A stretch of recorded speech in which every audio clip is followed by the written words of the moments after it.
This Week in Radio Tech, episode 179, is brought to you by Omnia Audio and the full line Omnia audio processors, ranging from software, audio, and file-based processing through AM, FM, and stream processing. Visit Omnia on the web at omniaaudio.com.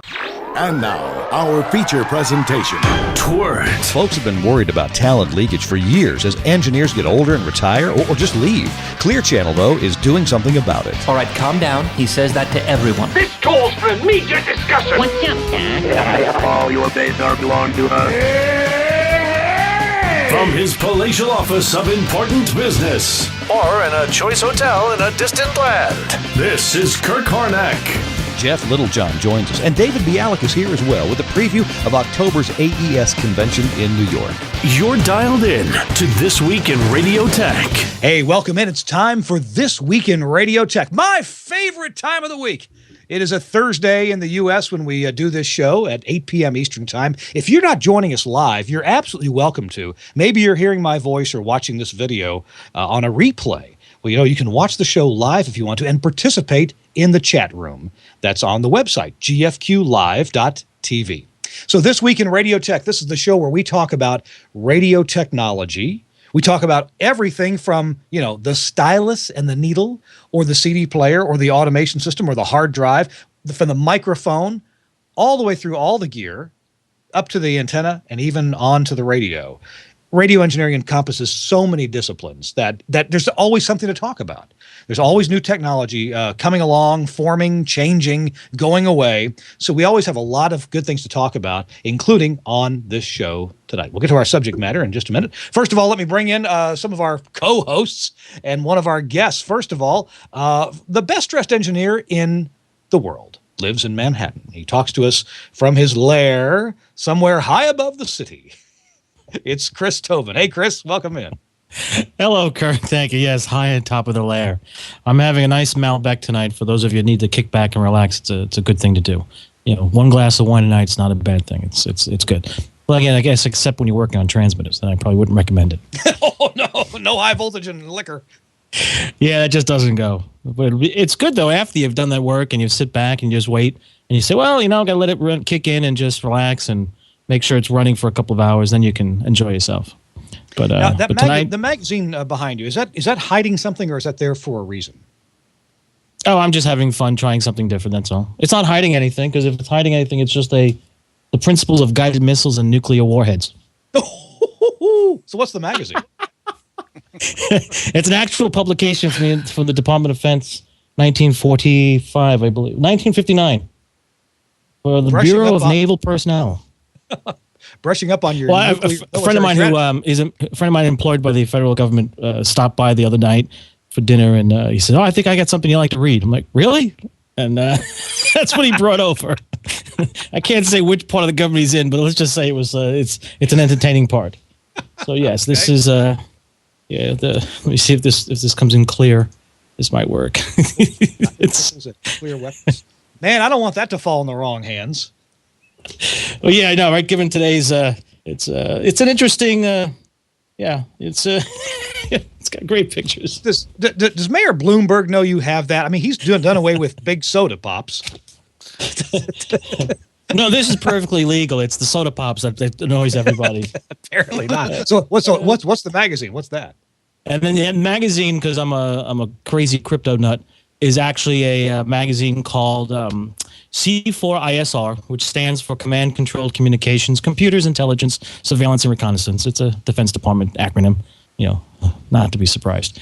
But it's actually fun because this magazine I've been reading for several years, and I've actually found stuff in there in technologies and approaches to various things in RF and systems design that I've actually applied in broadcasting. Oh my goodness. It's crazy, but it actually works. But it's a good magazine, so it was just fun. I just got it the other day. New ways to do remote broadcasts. Here, put it on the missile. Yeah, exactly. Would you like to play a game? Our signal will bounce off this missile just fine and get back to the studio. What I should do is I have a recording. This is the goofiest thing from a test. It was a training tape from the Navy on how a missile knows where it's at when it's not. Yes, that's exactly how it goes. You have to hear this. It talks about missiles and guiding systems and how it understands, how it calculates error. After you hear this, you say to yourself, wow, this is what our servicemen are subjected to for learning and training.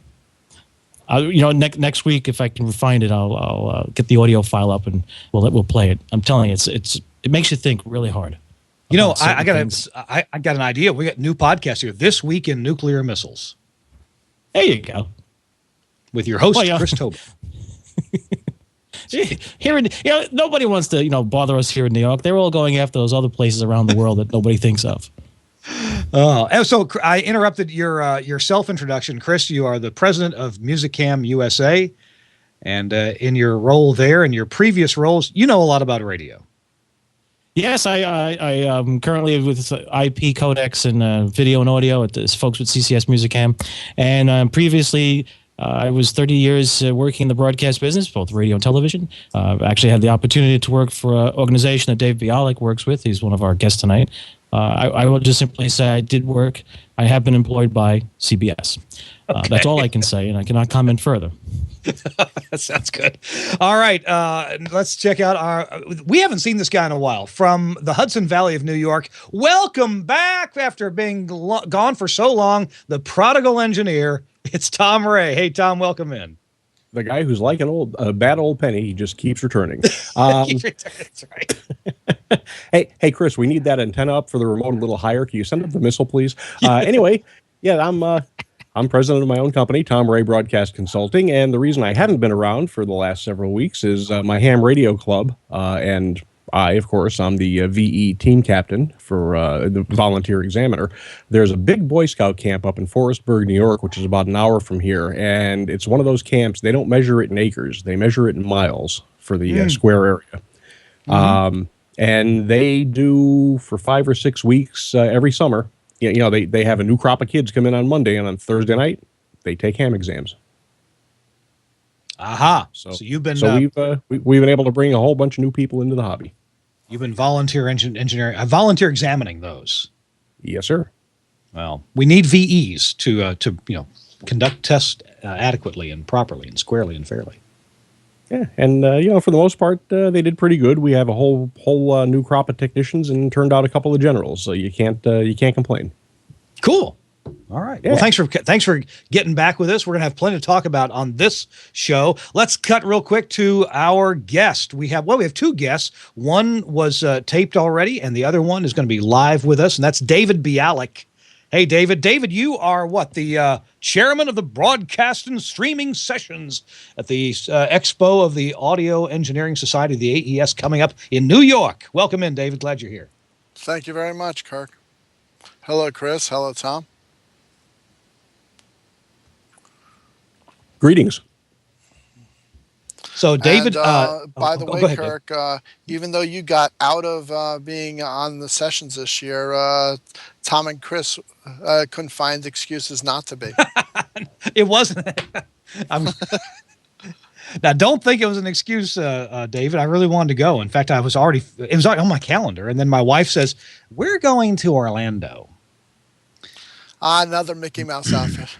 Yeah, yes, exactly. Well, David, hey, participate with us in the topical part of our show. We're going to talk to Jeff Littlejohn in a few minutes, and then we're going to talk to you about the broadcast and streaming sessions at the AES and what folks can be expecting to learn from that. I'm really impressed with what AES does, and David, you're the guy who's been putting it together for a few years. So hang on and butt at any time, okay, as we talk about a few topical topics. Our show is brought to you by Omnia Audio and the family of Omnia audio processors. Again, welcome into This Week in Radio Tech. We do the show every week, and we have a lot of fun with it. We also pass along good information. And here's a few little topical things. First of all, hey, congratulations go out to a friend of the industry. He's been in the industry for a long time. It's Tim Beeler. You may know him from doing all kinds of educational seminars about AM broadcast and FM. Well, he has been promoted. He's now the executive vice president of product development at Broadcast Electronics. And I just want to say congratulations to Tim Beeler. Just a great guy, and glad to see he's doing well. And any of you guys ever get to deal with Tim? Oh, sure. Yeah. Oh, yeah. Great guy. So next subject real quick, FM chips in smartphones. This has been a subject here and there along here for a while. Well, two companies making the news. BlackBerry has put an FM chip in a smartphone, but it's not for the U.S. and apparently not for Canada. It's heading overseas. It's their 9720 but from what I smartphone. understand, it's the U.S. FM receiver, not the European FM receiver. Oh, no. Okay. You think one chip could do everything, can it not? Chris could probably correct me since Chris knows a little more about it, but from what I understand, it's off frequency a little. Well, in Europe they have every 100 kilohertz they have a channel. U.S. and many other places we have every 200 kilohertz a channel, and then other differences may be in terms of deviation, but most places are 75 kilohertz. The other difference is preemphasis and de-emphasis. In the U.S. we're 75 microseconds, and isn't most of Europe 50 microseconds? Yeah. Yeah, but you would think all those things would be settable software-wise with the chip, that you could just set it for whatever country you're in, and it would behave properly. I don't know. You can go into the app building business. Okay, well, that's the announcement about BlackBerry. That's just a preamble to the next story, which is that that Sprint actually has a smartphone with an FM chip that's going to be available in the U.S. Sprint and EMIS say there are two smartphones feature FM capability. That's just the beginning. The carriers deal with EMIS on behalf of the radio industry to offer the next radio interactive FM app on the HTC One, and the HTC Evo 4G LTE will allow Sprint to provide next radio service on a broad range of smartphones over the next several years. EMIS chair and CEO Jeff Smulian tells Radio World, the story, by the way, from Radio World, this is just the first phone, saying that there will be others. So we've talked about this, and some of the people in the chat room have panned this notion of FM chips in cell phones. Is it really necessary? Can't you stream? Why not just stream what you want to hear? A much bigger selection. Hey, where's the antenna? Does it have to be your headphone cable? But I got to point out, in India, FM chips are in every phone. That's their FM radios in India. Will the U.S. follow suit with that? Is it just an oddity? Is it for the less than 1% of people will use this? Now that it's officially coming, what do you guys think about this notion? Tom Ray, got an opinion? I don't know. I mean, I'm not going to listen to the radio on my phone. Yes, it's not what you use it for. No, I use it to make phone calls and check my email, and as a hotspot for my computer, and that's about it. There you go. Well, you might want some tunes while you're hotspot. Streaming is now hitting you have the car interfaces now where people are attaching their phones and wanting to listen to streams and so forth, and I think putting the FM on the phone is basically an attempt also by the phone companies to free up the bandwidth, because the infrastructure of the United States can't deal with, if everyone's listening to a stream, there's not enough bandwidth, period. Chris, you can probably say it more eloquently, but I think I made my point. No, you're fine. That's fine. Don't need to be more eloquent. The question becomes FM radio on a phone, the end user. The jury's out on that for me. I mean, for Sprint, it's great for them. They're going to get advertising from the radio industry, but I just don't know. It's not part of our culture, and if it was, fine. But in India, I don't know that I don't know if they have as much streaming. Maybe not nearly as much bandwidth. I'm sure in some places they do. It's interesting that David, you mentioned cell phone carriers, that this will help offload some of their bandwidth.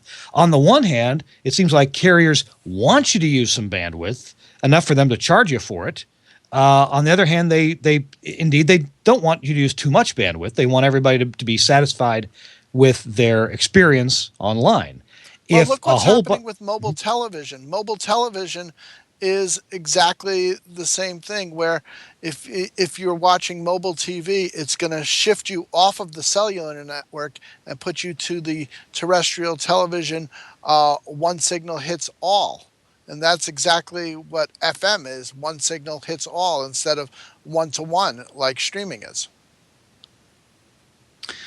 What if, do you think that is there any impetus for the cell phone companies like Sprint, or any of the cell phone companies to to somehow implement IP multicasting, which doesn't exist on the public internet. But could cell phone companies within their own infrastructure supply pipes or VPNs to broadcasters or to content distribution networks, pick up a stream? There are companies that are and then IP looking at multicast that now, like Chris, you probably know about SyncBack. That's one technology that they're working on to do that now. It's not ready for prime time yet, but it's pretty close. The public internet isn't going to do IP multicasting anytime soon, but it seems like people could do that privately for their own group of customers, clients, listeners. Maybe that's a possibility to get multicasting out there, but that doesn't necessarily serve the needs of the cell carriers, because they're not the ones who are having to stream out lots and lots of unicasts to feed lots and lots of individual clients. That's the CDN's job.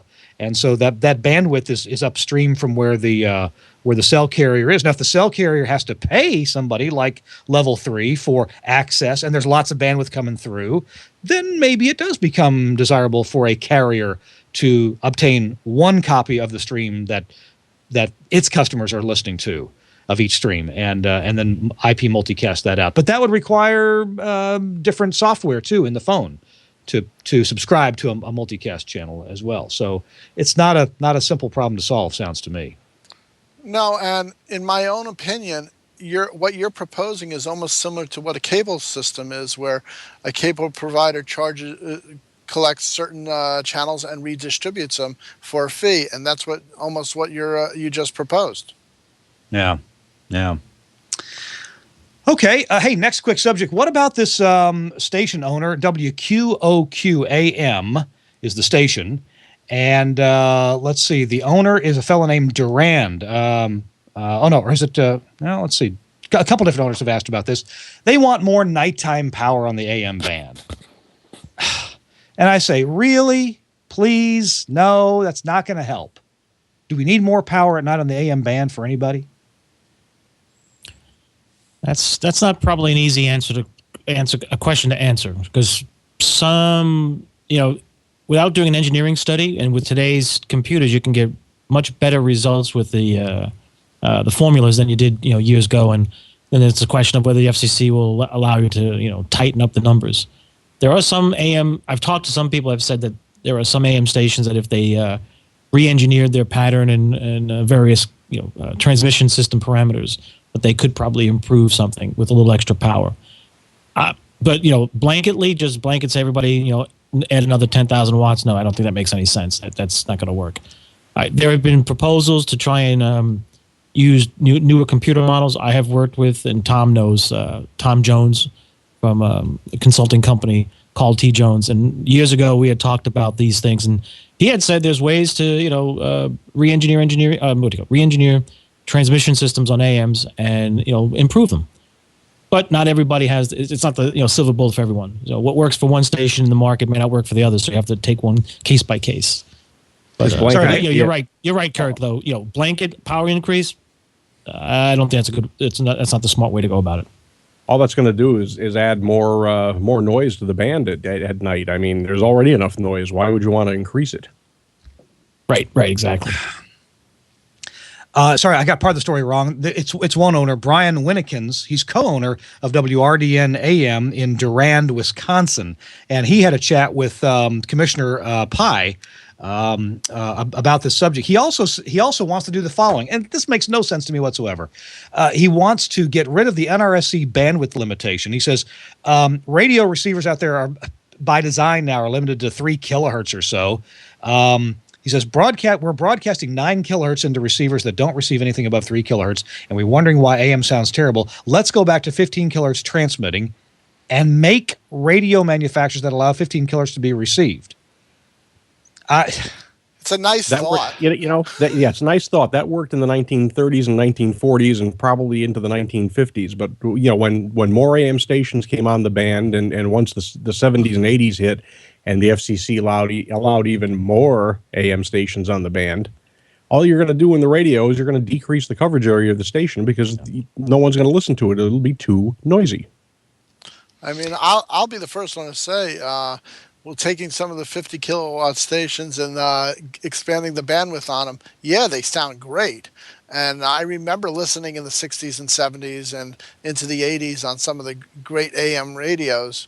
But nowadays, number one, the manufacturers aren't going to go for it. And number two, it's a field of dreams to build a better AM radio because the public isn't going to buy a better AM radio now. Yeah. See, that's I think that's the key point there, and that's what I've been skirting around. If you make AM radio 5% better, 8% better, 10% better, if I can receive it now 18 miles away at night when I used to have to be 8 miles away, okay, that's a big increase. Does that make people want to go buy an AM radio to listen to your programming? Hardly, just hardly. Yes, I know there's the occasional parents of the quarterback on the high school football team that really want to hear the game. I get that.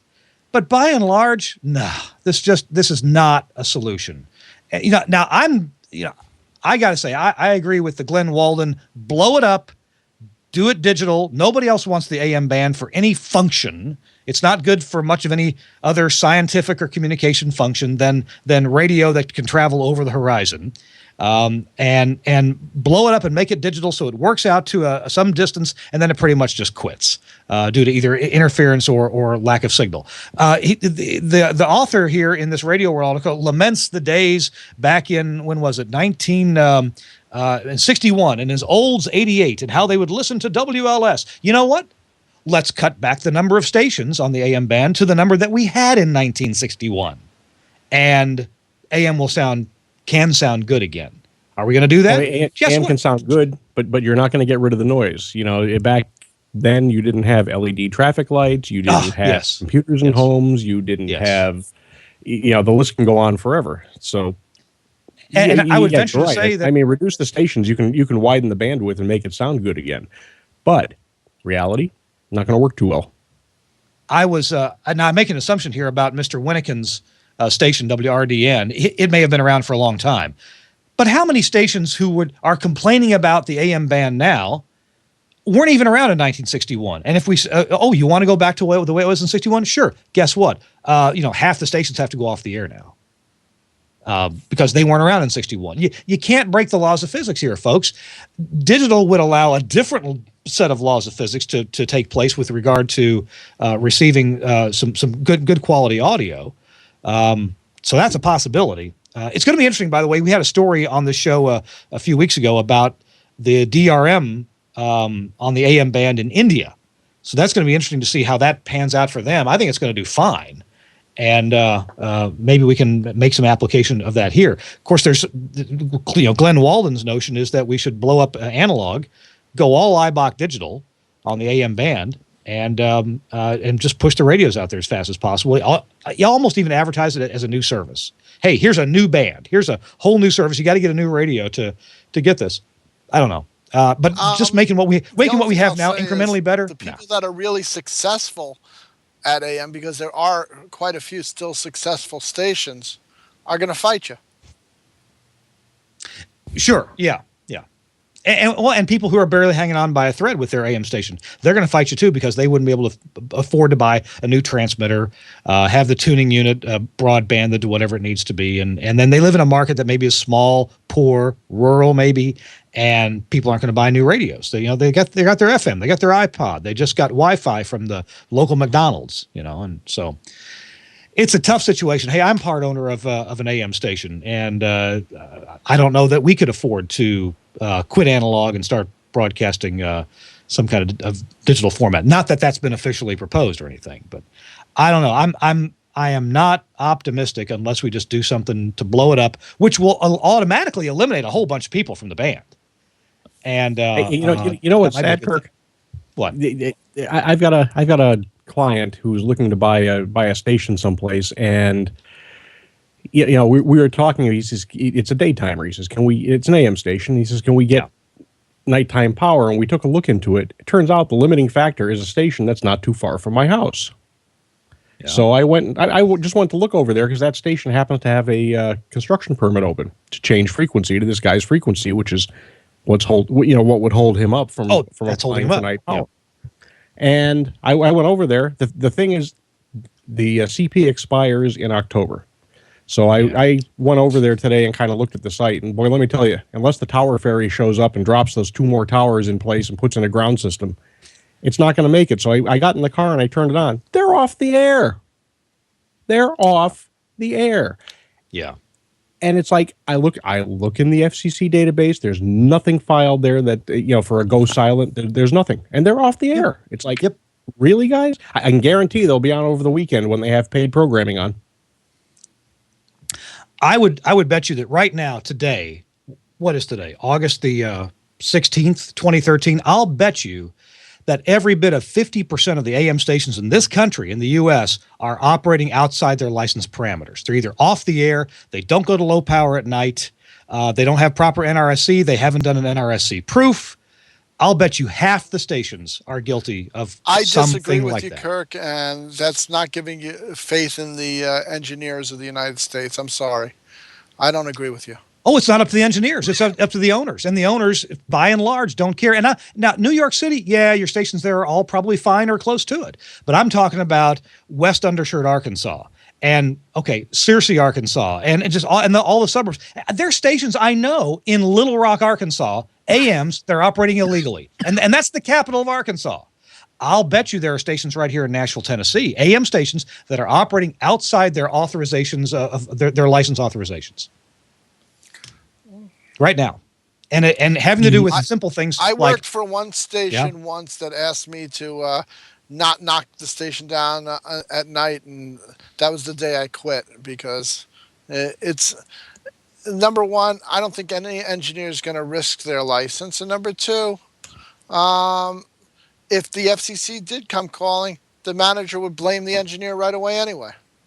But the engineer doesn't have to have a license anymore. Matter of fact, the general class license, which replaced the first class license, is no longer required to work on a transmitter. I mean, you can hire anybody you want to come in and work on that transmitter. The ultimate responsibility is the owner, and there are the designated chief operator. Right, and there are a lot of people. There's no quantifiable requirements to be a chief operator either. No, you're correct. And the problem is when you get a lot of contractors in who are running around who aren't given the time by management, or you have a lot of stations where the big question is, well, what are you doing out of the transmitter? Sleeping? Well, no, I'm working. I'm trying to keep the thing on there. Well, we need you here. Why? Because I need a light bulb changed. Really? Wouldn't you rather I be maintaining the radio station than changing a light bulb? But that's the way it is in many stations. And when you've got one guy running around doing 10 stations in a market, at some point, something has to give. And it's usually the NRSC proofs and everything else. Well, I'll stand by my estimation that half the people are breaking the law with regard to their AM authorizations. So I honestly believe that. So what is that? What does my belief in that imply? And what if it's true? To me, it shows that the AM band is not commercially viable for at least half the broadcasters who are using it right now. And I believe that. It's not economically viable for at least half the licensees. So now for some people, that's all they got. For some people, it's like an add-on to their FM. So they, throw some extra spots on the AM. And they have programming on the AM that you can't get on the FM. Whether it's an agricultural report or talk programming. Yeah, there's valuable stuff on there. But, man, I'll tell you what. There's, the FCC, they come in nowadays, they inspect for your FCC file and your EAS. I mean, your EEO file as part of your public file and your EAS. And pretty soon you'll... And that's going online anyway. Yeah, what about stations that don't have the wherewithal to put that online? And it's one thing to put papers into a file folder. Most people can do that. They taught that in high school, even back in 1979 when I was in high school. But make it on, put it online. What about stations? What about stations that don't have the wherewithal but yet have to have an internet connection for a CAP compliant EAS solution? Yeah. Yeah, I was dealing with stations as 6-7 years ago as part of another venture that had to have an internet connection for this product to work, and the best they could do was dial up. They had absolutely, our things have changed in the 6 or 7 years. Anyway, that's sorry, more negativity from Kirk about the AM band. But I think we got to blow it up and do something else. And I think that the strong have to survive, and they have to survive in a different mode than analog. That's just my feeling about it. Hey, let's talk about something positive, okay? What's today? Thursday. So late last week, I got a chance to chat with Jeff Littlejohn. Jeff, if you don't know, he is the Executive Vice President of Engineering and Systems Integration at Clear Channel. Jeff's been with Clear Channel for a long, long time. He's a big part of iHeartRadio.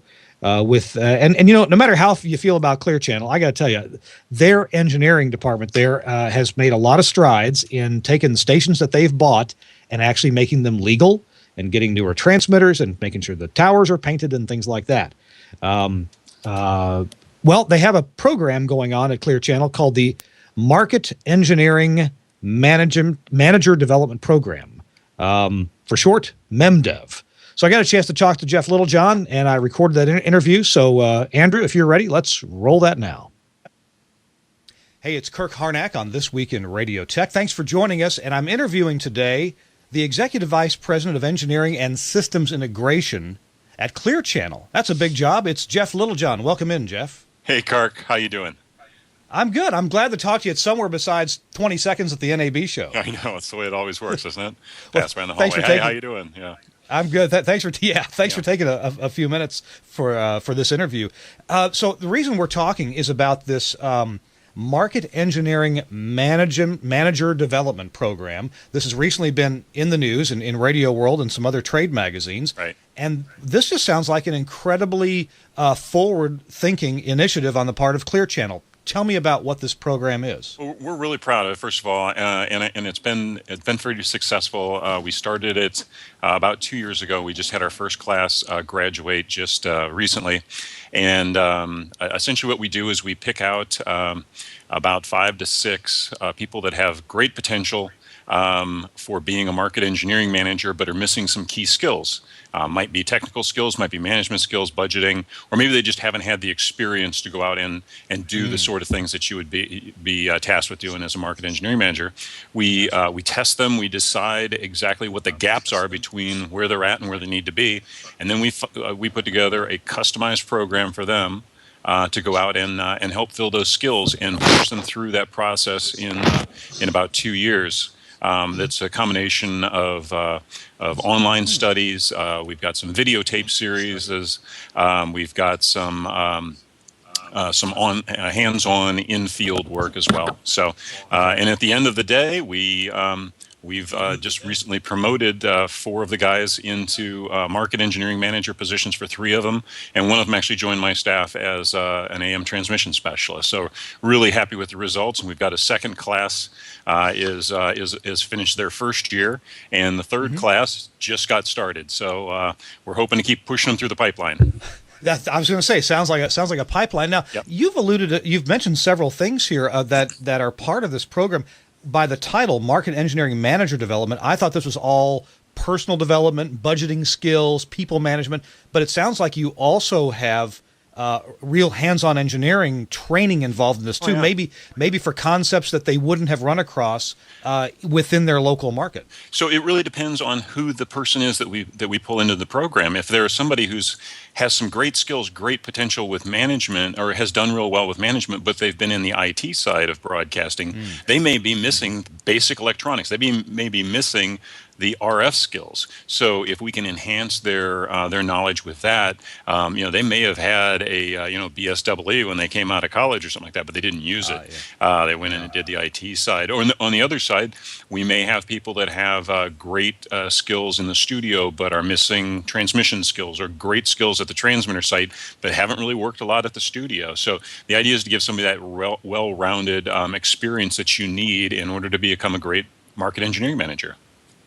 So they get experience with some hands-on other markets. They experience equipment and concepts that they may not have have experience locally, or they get to understand what they have locally better.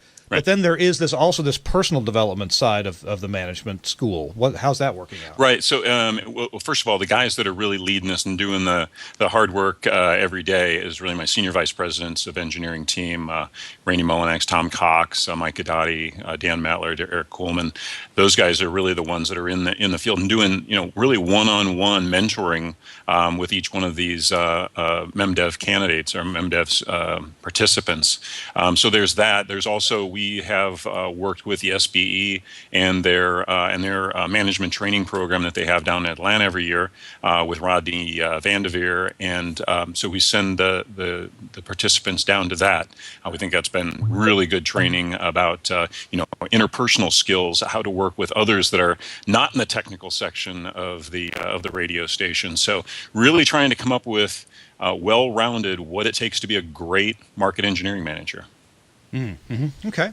Now, you were telling me before that this market engineering manager development program kind of dovetails with another program you've had going for a while, the electrical engineering co-op program. Right. That co-op. Right. Now, that sounds like you're bringing maybe non-broadcast people into this. Yeah. So we're trying to bring in, again, high potential people.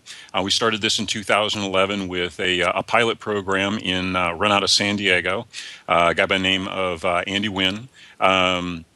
Brought him in, and he worked for about 3 months in our radio station as a full-time employee, and then went back to school for a semester and came back again for another semester and worked with us full-time, and then went back to school, and at the end we hired him, and so now he's on staff in San Diego, and he's doing a great job. And matter of fact, right now he's in the MEMDev program. We hope to be able to continue his career along and have him become a market engineering manager at some point.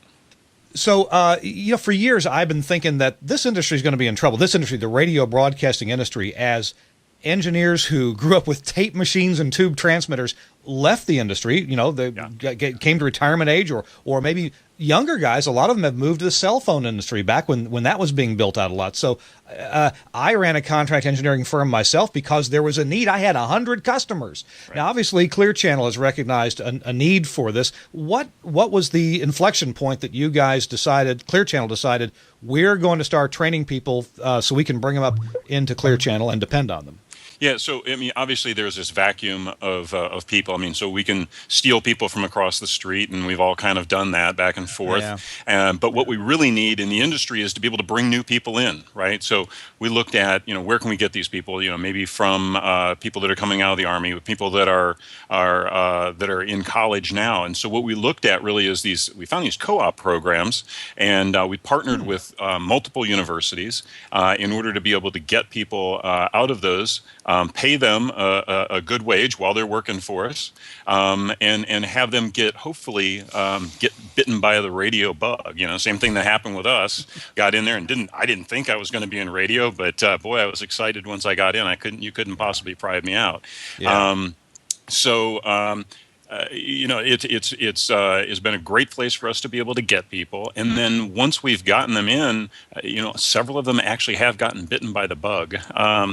And then with regard to the market engineering manager program, when I started off, I got really lucky, and I had a couple of really good mentors, Jeff Good and Jack Didier, who led me along and taught me what I didn't even know what I didn't know, right? So they taught me a lot, and I also worked as a contract engineer, just like you did as well. And the thing I thought was great about being a contract engineer is the only time people would call you up was when something was broken. So you never went there to just kind of do maintenance stuff. Something it was on fire, it had burned down, something was in bad shape by the time you got there. So you got to learn a lot of things really quickly about a lot of different pieces of equipment that you wouldn't have happen to you if you were just the chief engineer for a AM and an FM. So what we're really trying to do with the MEMDev program is put people through that same sort of boot camp almost, right? Give them just a really fast level of skill increase. Get them into the field. Get them in doing an AM project. Get them in doing an FM. Retuning an FM antenna.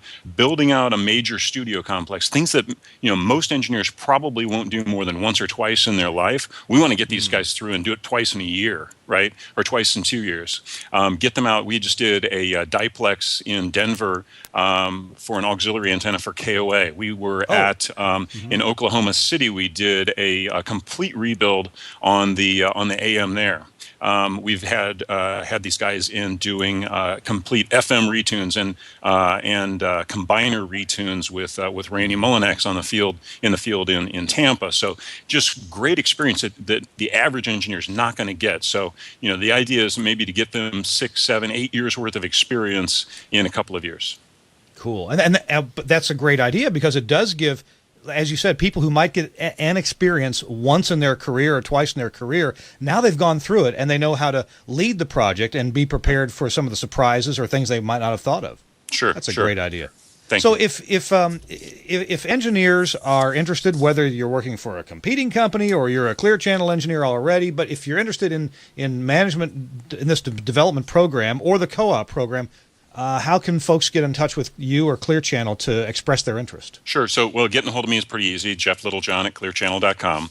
I get a lot, email me anytime you want.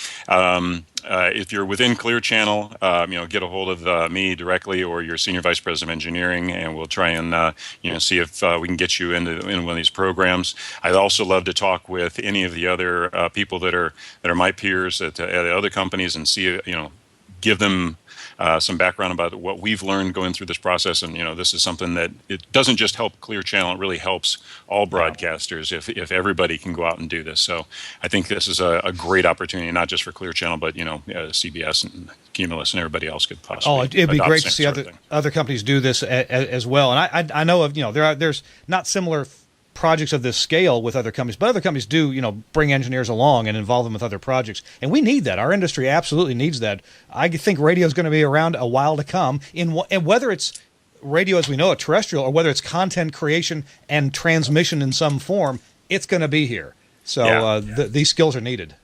Yeah, radio is transforming. Radio has transformed, since forever. But really started transforming quickly in the '90s and continues on today with things like iHeartRadio and other more means of delivery. And so it's definitely a thriving business. And for most, it's really an exciting business to get into.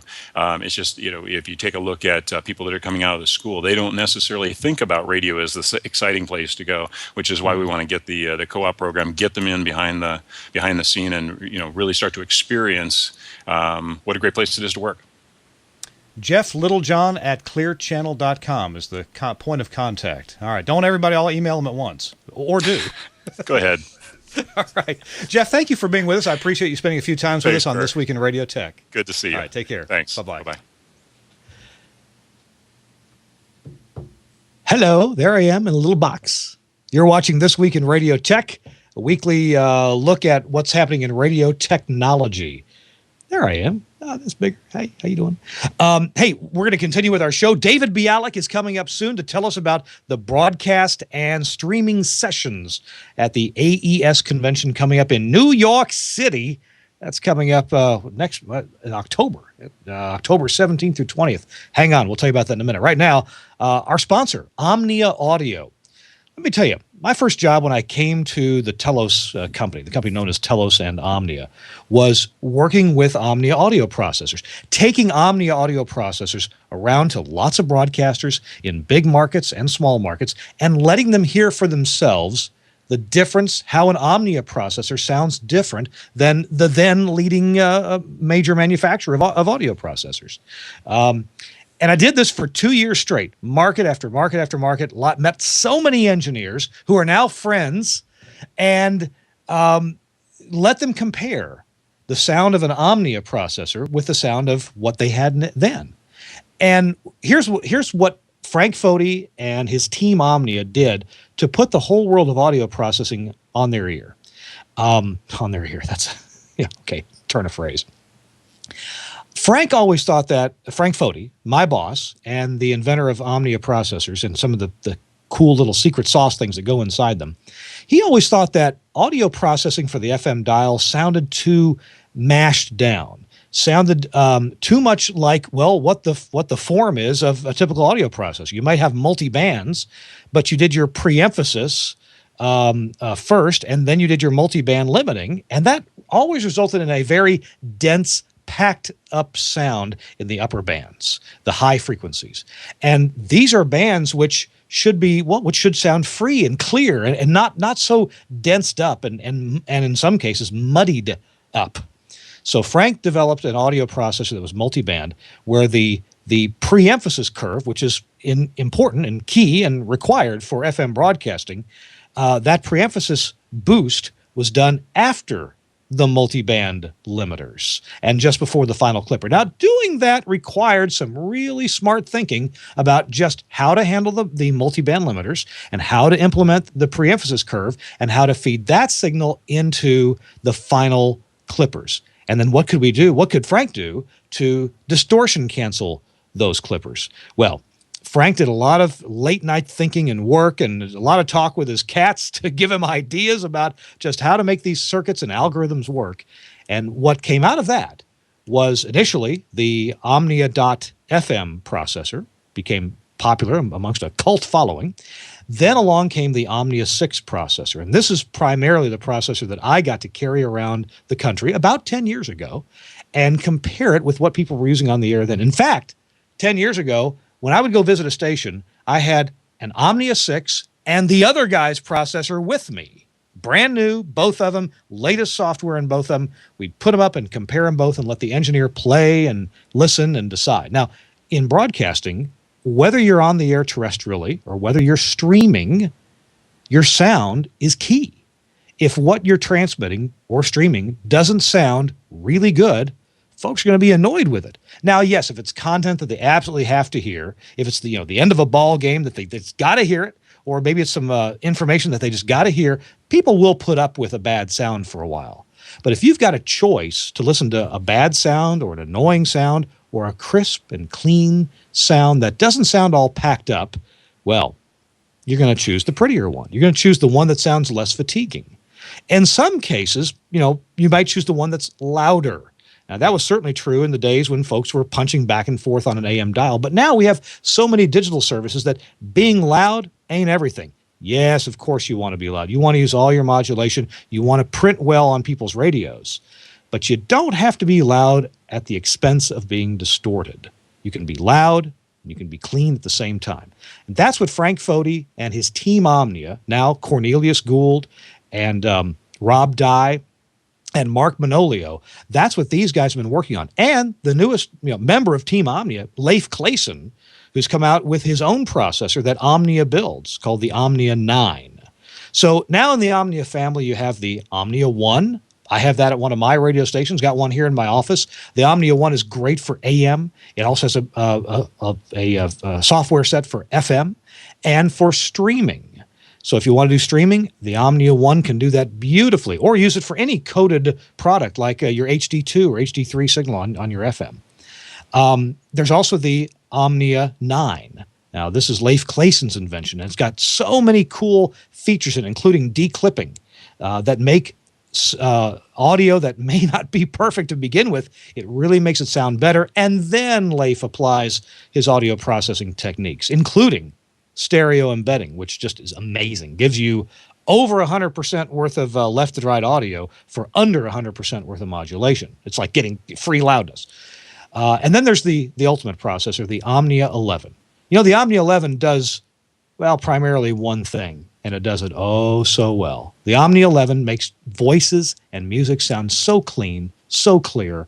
It almost makes them sound unprocessed, but you can hear every detail.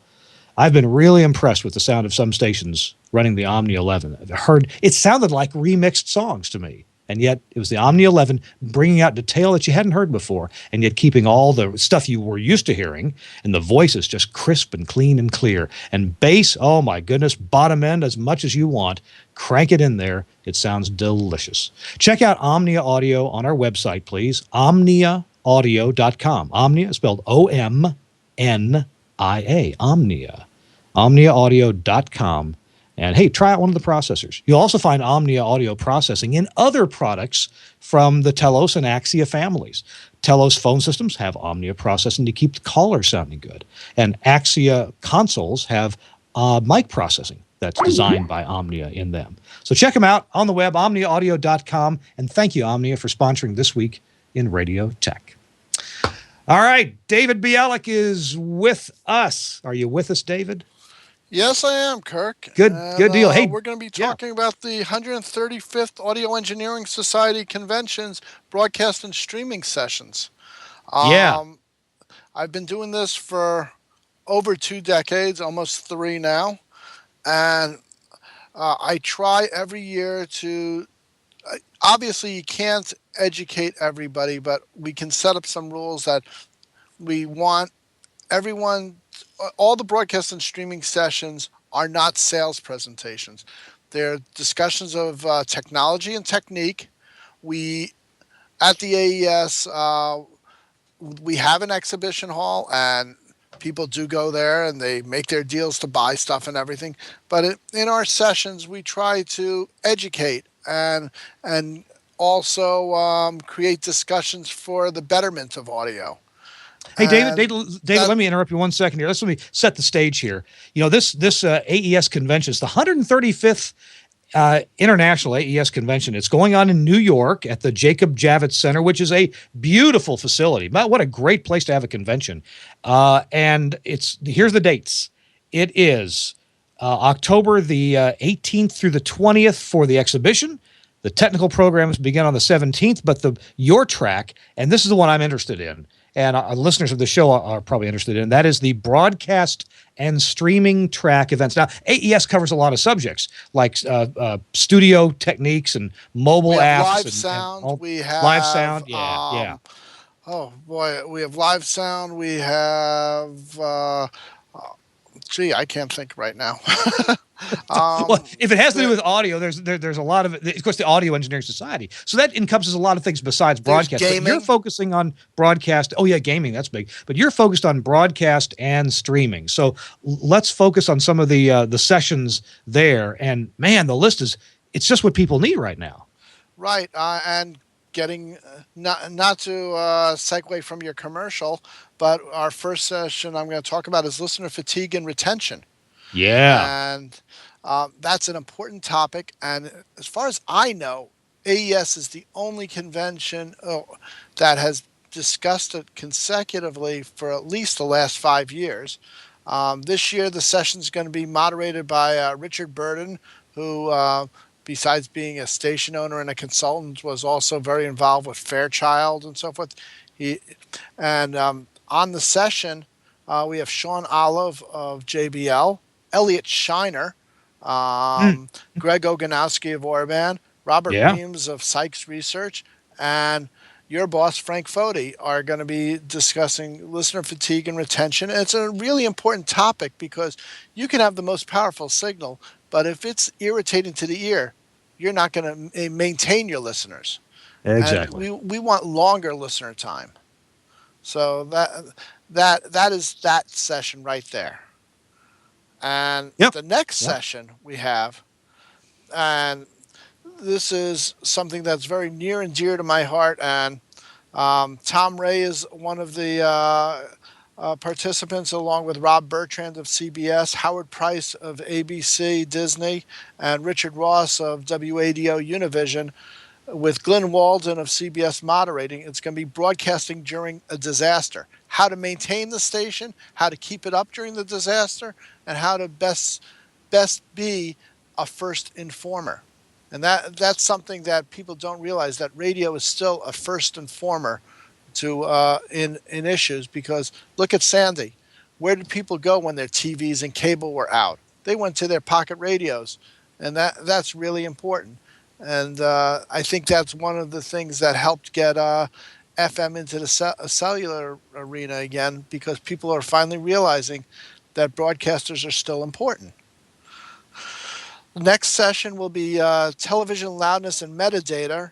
That's going to be moderated by Fred Willard of Univision in Washington, D.C. So we have on that panel Tim Carroll of Linear Acoustics, Florian Kammerer of Austrian TV, and then we have Michael Kasnitz of RTW, Arne Borsum of Fraunhofer, Robert Orban of Orban, and we have Thomas Lund of TC Electronics. That's going to be a great session. Now, this next session is something that I started talking about last year, and I said, let's make it a session. It's called, Is It Time to Retire the MP3 Protocol for Streaming? And the MP3 protocol has been, what, Kirk, around 20 years now? Yeah, just about 93, 90, yeah, not about 93, 94.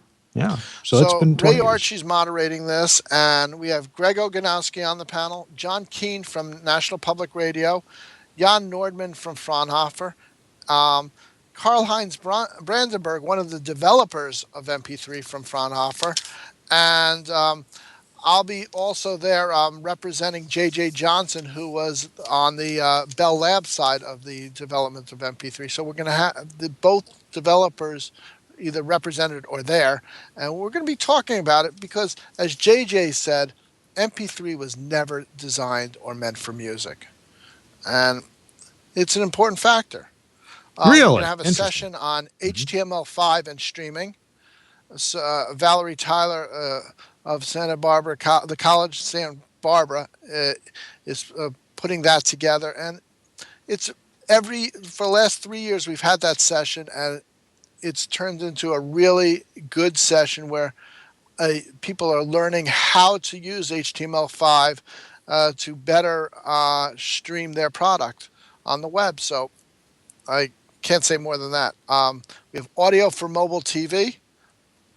Right now we have Jim Straczynski on the panel of NBC, Tim Carroll of Linear Acoustic, Greg Oganowski of Orban, Robert Reams of Sykes Research, and Geir Skoden of DTS. And as we said, mobile TV is here now, and the stations are beginning to push it. The next one is Streaming and the Mobile Initiative. That's going to be moderated by our common friend Neil Glassman. And I have John Keane on the panel, Jan Nordman again, Damon Love from SiriusXM, Stephen Baker from RAMP. We are going to have a representative from Orban, Leigh Newsom from Target Spot, and Karl-Heinz Brandenburg is also going to be on that session as well. The next session we have is Audio for 4K TV. John Abrams of Nutmeg Post is putting that together. And 4K TV is really important because that's where TV is the future. So we have from NBC, we have from DTS again, Robert Blight of Fraunhofer USA, you got Tim Carroll again. So that's going to be another great session. I'm going to be curious to understand, how is audio for 4K TV different than audio for HD TV? Well, you need to cancel your vacation and come and find out. I'm not canceling my vacation, by golly. No way. And I got a date with a mouse. And now we have a session that Chris Tobin's going to be on, Modern Audio Transportation Techniques for Remote Broadcasts. Herb Squire, a legend in New York broadcasting and now a consultant, is chairing that session with John Keane of NPR, Greg Shea of Telos, Chris Tobin and Chris Crump, and a few others. Everything is evolving differently, so we're not talking about just doing a 10K telco line now or doing a frequency extender. There's new and better ways to get your audio from here to there and get it on the air and make it as immediate and as clear as possible, and we're going to discuss that. Nothing better than missile technology to get your audio from here to there. So that could be Chris's presentation. You asked the right guy to do that, man, to chair that panel. And then we're going to have a session that you pioneered and then chickened out for this year. We have hardware troubleshooting basics. We got Scott Feibush to replace you, Kirk. And, good choice. Scott's a good guy. Yep. Yeah, and this is a really neat session that we're going to be doing during lunchtime at the convention. I forget which day, but we're going to be doing it on lunchtime, and it's going to be open to any badge whether you have an exhibit-only badge or you got the full technical program badge, you can come to this because we got Michael Azzarello of CBS, The Late Show, Kim Sachs, Bill Sachs, and a few others to talk about how do they maintain, how do they repair stuff, how do you repair stuff when it's an emergency, how do you maintain stuff that is 30 and 40 years old, but you still need it. These guys will talk about it, and as you know, Kim Sachs is probably one of the most careful maintenance engineers around, and Bill Sachs, he could redesign the wheel, and so it's going to be a really fun session. And that's Bill Sachs. Yeah, and he'd make it rounder. I'm convinced Bill taught Edison things, so you know. Now this next session is really close to my heart because at an AES convention or any convention, you got to have a session that's fun, and this is it. This is a two-parter. It's called Technology and Storytelling. How can we best use the tools available to tell our stories? Friday night of the convention at the Paley Center, we're going to put together an audio drama. We're talking about probably something like in the sci-fi realm. And we're going to do a full performance with actors that are of Broadway caliber. And some of them have performed and gotten awards. They're going to do that. And then the following morning at the convention center, they're going to talk about how they did the live sound effects, how they did this to create the picture. That is going to be really fun. I think you've attended a couple of ones that I've done, haven't you, Chris? Yes, I have. They are fun. They get you thinking in many different ways. It's cool. And the last two sessions, we have facility design. We're going to have some people from Walter Stork Design Group to talk about the ground-up design of ESPN Bridgeport, and also talk about what they did in Qatar at QTV. So that's going to be interesting.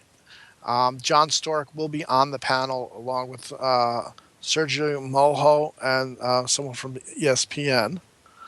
And then another session which I am moderating, and this is a first for this country. We're doing loudness control for radio and internet streaming. I got Thomas Lund on the panel from TC, John Keane from NPR, Jan Nordman from Fraunhofer, Frank Fodi from Telos, and Robert Orban. In Denmark recently, they're proposing to have a COM Act for radio where they want to control levels. Now, that's one reason for this. NPR is moving towards having RTU metering throughout all of their different communications media, whether it's streaming or broadcast or so forth. Loudness control is going to be a very hot topic because we have an unregulated medium that people are going to be listening to in the cars. And as you know, with injection and so forth, you can be listening to your favorite song and suddenly a commercial comes on a stream and it's maybe 6 or 9 dB louder than the program. That's going to cause accidents and stuff. This is we're going to discuss how we can do loudness control and so forth. And how we can do audio better without letting the government get involved. So that's what's going on in the broadcast and streaming sessions. And by the way, all the sessions, are they on the same day? Sessions that I can tell you about. They are all over the place. We're talking about audio over IP networks. There's going to be a session about inside the Abbey Road studios in 1967. The DTV audio group is doing an afternoons thing. There's going to be sessions on microphones. There's going to be sessions on speakers, design, all of that. And the motion picture, sound for motion pictures sounds really exciting. They got 8 different sessions going on, and there's a really interesting session track called audio history, and Harry Hirsch has been doing a remarkable job every other year, bringing the history of audio and so forth, because you can't advance the technology if you don't know where you came from. Hey, Chris. And I'm sorry, David. Yes. These the sessions that you were mentioning about in the broadcast and streaming track, are all of those or most of those on the Saturday, which I believe is is that the 18th or 19th? Well, all the broadcast and streaming sessions as of right now are going to be on Thursday, Friday, and Saturday. Oh, Thursday, Friday, and Saturday. Okay. Thursday, Friday, Saturday. Yeah. All right. We're still working on scheduling Sunday. I'm not saying that we're not having stuff Sunday. There is Sound for Reality TV on Sunday, and that's a big topic now. So yeah, there are sessions on Sunday as well, and there's going to be audio for corporate presentations and Hollywood mixer workshops on Sunday, and I mean, these are 4 days you really don't want to miss. I have to tell you, I usually show up at the convention at 8:30 in the morning, and by Sunday afternoon I realize, hey, I haven't even had time to go to the exhibit floor yet, and I rush out to the exhibit floor.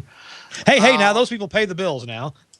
Right, and it's always there's so much stuff there, and it's really neat that you can walk around the hall in the tech sessions where you're going in learning stuff.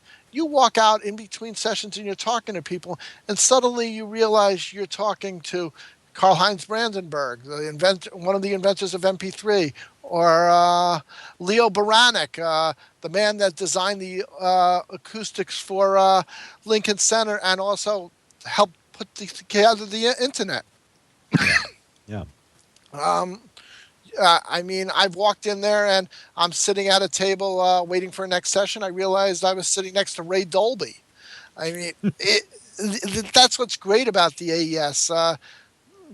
Even though these people are rock stars, they respect each other. That they'll talk to you if you ask them, if you want to talk to them and speak to questions.